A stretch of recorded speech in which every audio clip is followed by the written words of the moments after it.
I don't have anything to say. You always have something to I'll say. tell you a story. Okay, tell us a story. Ask me a question.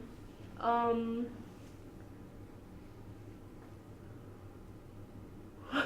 you have a question?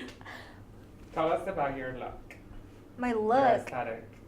Everyone asks me this and I say I don't have an aesthetic. You do though. I really don't. You do though. I don't. I don't have an aesthetic. One day I look like you and the next day I look like a dirty hippie. That's like, no, I have no fucking aesthetic. I really don't. I just wear cut up band shirts. That's an And aesthetic. these shoes. Dude, fucking Mac DeMarco just wears ugly clothes and that's his fucking aesthetic. So you have an aesthetic. I'm Mac DeMarco. No, you're not. I'm saying you're better. Mac DeMarco looking at. Mac DeMarco looking ass foo. Yeah, tell us, what got you into Latino sad boys? Being a sad girl. Being a Latina sad girl got me into Yeah, Latino really sad though. I don't know. Okay, why media studies? Oh, that's easy. No, okay, I tell everybody now. I don't know if this is true. It's just me being emo. But I feel like I really don't think college is for me. Like, I really don't think I would be able to do anything here if it weren't for media studies, just because media is so easy for me to interact with, because like growing up I was always watching the news or like cartoons, but just like seeing visuals all the time, and I think that's really affected the way I learn. Like, I'm a visual learner, so being in media has like been the only like hands-on visual type of thing that I feel like I can do. Mm-hmm. I'm not good at like reading for a long amount of time or like doing math or science, unfortunately. Ew. I kind of wish I was so I could be rich. Same. But I learned to love media because it's like used to expose people and just show real life things that other people who don't have the experiences to see or the opportunities to see. So I feel like I have a lot of opportunities to go out and do things, and I want to share those with people who don't have the ability to have the same experiences or the privilege to do these types of things. And even just like videos that are fun or like creative to influence people and make them inspired to do those things too. Speaking of exposed, why Res Life? Why did I choose to be on Res Life? Because I wanted a single. Don't put that in the video. I wanted 10K. I really did just need the free room. I had a roommate my freshman year, Jen. I love Jen. Shout out to Jen. But we did get along. I liked having someone to come back to, like to have in my room, like especially at night because I'm scared of the dark. Same. That's like the only thing that I really miss about having someone like in the same room as me, is like feeling safe sometimes in the dark. But other than that, I really like having my own space and like just being able to be alone or like sleep naked and stuff like that. Yeah. So yeah, I had my room in Bois, which was fine, but the floor was a bunch of fuckboys, so that sucked. But then I went to Mead, and that sucked too because that room was like really, really small and gross. But my room now in West is like the ideal space. I'm jelly. Has 2 beds, so I put them together, and has a really nice view. Well, I don't know, it's like a really nice window ledge thing that I like to sit in. And yeah, I'm never gonna have a room that big in my life after this. Marina, dude. Because I'm moving back to Mead next semester, which is gonna suck. Yeah, I have a room in Bois. I don't know how that's gonna be. That's nice. It's really nice. All right. I think it's nice. It just depends on your floor. It's nice. Sorry. Who are you trying to fight? Who am I trying to fight? Yeah, who are you trying to fight? I think they know. Tell me. Say it for the camera. Who are you trying to fight? Yeah, who are you trying to fight? No, I can't say it in front of the camera. Man. No, I can't say it. I'm always trying to fight. No, you're not. I feel like you're not. Internally. No, I'm trying to fight Elliot Dordick. I don't give a fuck. Oh, yeah. I almost pushed him yesterday into the water behind him. He's so annoying. I just it's just so like, why? Why though? But it's really depressing to think like these are the type of people who are going to end up working for Trump. Or like that's what they want. Their goal is like to get up there and be that politician that's like talking down on everybody. Yeah, he just likes attention. It's really Yeah. disturbing. I guess one last question. What's your favorite meme? Dang. Dang. Dang, that one's hard. Oof. I feel like I live my life through memes. Same. What's your favorite meme? My existence. Don't touch it, it's hot. No, like the shadow. Near, far, wherever you are. Wait, come back! There's a man behind me that doesn't want to be shown. What's your name? My name's Armand. He's behind me.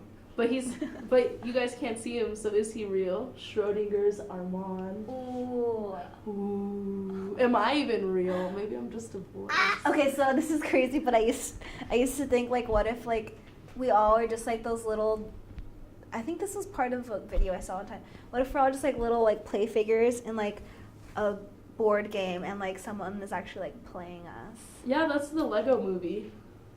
No! It is though. Watch it. That's what it's about. Literally. No! It's the Lego It's not the Lego movie. It is though. Watch it. That's what it's about. Like literally at the end, No. they're like, are we even real? Because the guy is manipulating them, but they have a consciousness. Do you remember when we were walking Harvey Mudd and I said, what if the floor is outer space? And like, what if the floor is the sky? Dude, that's possible if we like reconfigure the definitions of floor and sky. So we usually tend to think of the floor as below us in like a vertical sense. Mhm. So when the earth is upside down, the floor is the sky.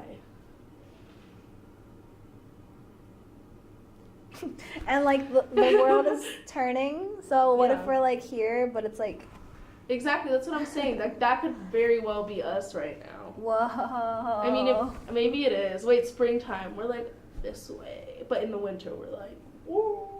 Actually, I don't know what the fuck I'm saying. And then maybe Probably. I would understand.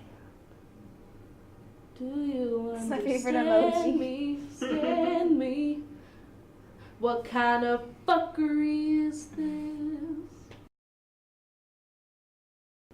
On the mic, there's a queen, so listen to me sing. He wants a number 5 supersize with onion rings. He come out the house with no ankle bracelet on, but he got 2 strikes, so don't get his order wrong. Yes. You know that I'm cute and there's nothing you could say, so come to Burger King and you can have it your way. Hey. I want my sandwich not Italian or rye. No mayo, no mustard. I like mine dry. Ew. No, that's nasty. Who likes dry sandwiches? I definitely don't.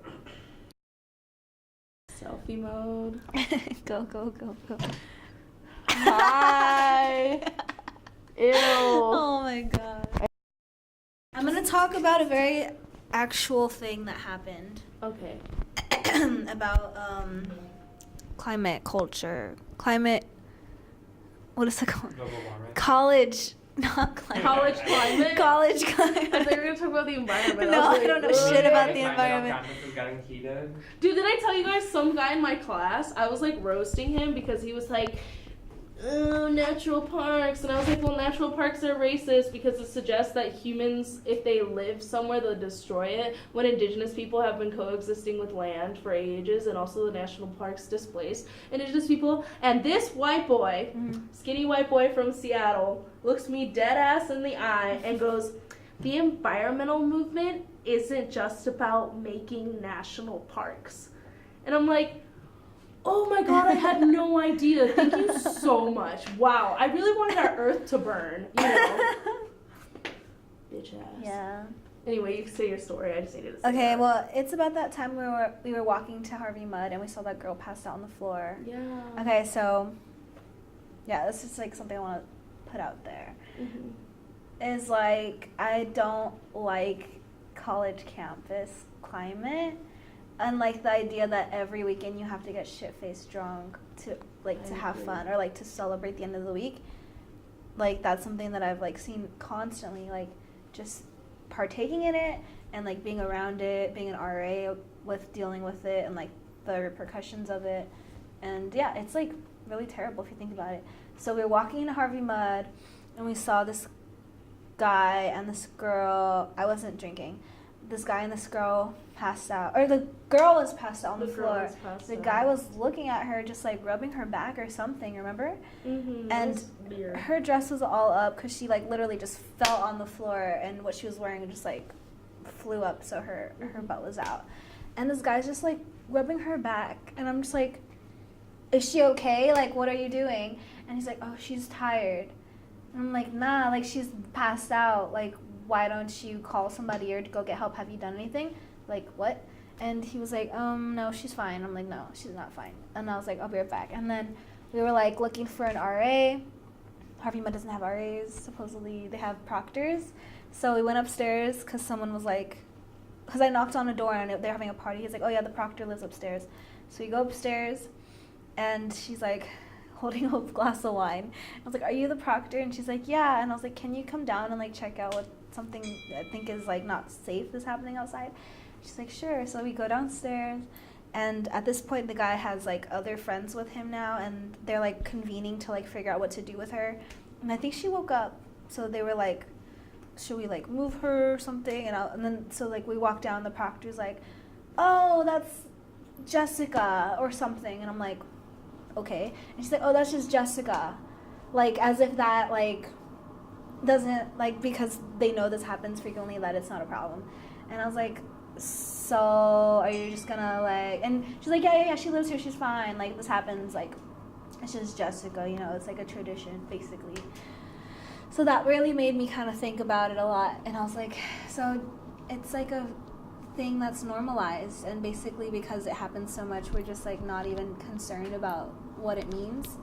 And I was just like, that kind of like ruined everything again for me. Yeah, no, I understand. Like literally, I spent so much of my time at Reed covered in other people's vomits, driving people to the ER. And I'm wondering what it takes to change that. I think, sorry. No, go ahead. I think a lot of the time people think like, this is our only chance in life to have this much fun, so we have to do it now. But I honestly think it might be better even outside of college when you don't have to have this pressure of feeling like you have to get shit-faced every week. You'll be 21 for once. You'll be able to go out and have like an actual social experience. Listen to good music in that you a bar or a want to club or a concert with real people who actually care about you. And I feel like it's going to be totally different. It's going to be fun. So like I feel like that's another thing, is like debunk this idea that this is your only time to ever have this much alcohol, this much crazy. I mean, if that's your goal, but I feel like that shouldn't be a goal. Yeah, I agree. I think it's really dangerous. I think it's terrible. And when I was in Europe, people were able to drink after the age of 18. And, like, people are more lax about it there. So 14-year-olds, like, drink wine with their parents or whatever. And it's way more chill. Like, you don't see, like, passed out people puking in the streets. And they're just like, it is what it is. It's alcohol, it's fun, it can be not fun, you know, like all these things. Yeah, that's the other thing, is I feel like constraining it, like, to only being 21, or like saying that it's like, what is, like, as an RA, I feel like we do a lot of things that seem like it's punishing them if they do something that's like this, like, but we need to focus more on the safety aspect and like just being able to control your fun instead of being like, you have to do it now and secretly and like take shots real quick or else sorry is gonna catch you. Like, you know, I just don't know. Yeah, I think that's like what I want to do for like the RA billboard. I want to say like how to drink safely, like tally the amount of drinks you have, but things like there's more parties you can go to, this is not the only one, I don't know. But I also kind of, this is just me, but I kind of do also associate drinking with like psychological kinds of like issues that people are feeling. So like emotionally, like, are you okay when you drink? So I feel like, I mean, you can't be like, don't drink unless you're 100% happy that day, because that's like not gonna happen. But like, don't drink to cope with something that's happening in your life. Like, there's better things to do.